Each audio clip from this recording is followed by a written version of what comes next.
Hi, and thanks for logging on to the Daily DVAR halacha. And here's a brand new halacha for you on its first Sunday, 25th day of October. Here we go. We're continuing on now with the laws of Makkah B'Patish. Remember that means, or mitzakin mana, it means you're not allowed to finalize an item on Shabbos, fix it in a permanent way. That's one of the 39 things you're not allowed to do. So if you are about to read a book and you notice that in the printing there are a few pages or even just 2 pages that are attached together, and when I say attached, I mean that in the binding of the book and the cutting of the pages, these pages have not been cut away from each other. These 2 pages are attached like they are one sheet of paper at the edge, and on a normal weekday you would just kind of rip through that edge in order to read both of those pages.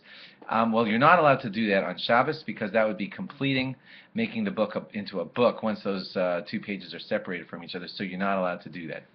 If the 2 pages are only a little sticky, they're not one page that hasn't been cut, they are 2 separate pages but they became a little stuck together, then you are allowed to unattach them because it already was a book and you're not making it get the final status of book just by unattaching those pages.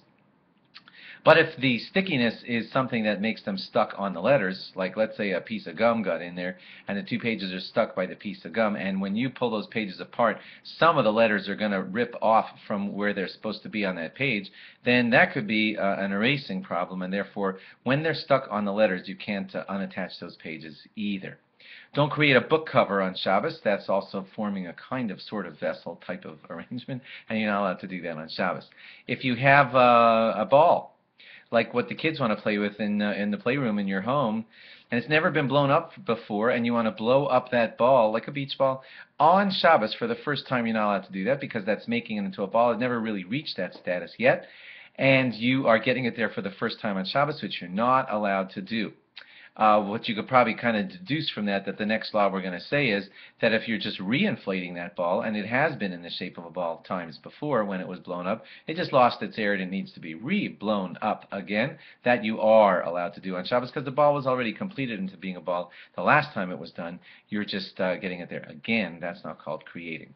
Balloons, on the other hand, are treated more seriously, and that's because typically the way to make the air stay in a balloon is to tie it off with a knot at the tip, and that is something you wouldn't be allowed to be doing on Shabbos, so you can't blow up a balloon on Shabbos. Paper airplanes. If you want to make a paper airplane on Shabbos, guess what? You're not allowed to.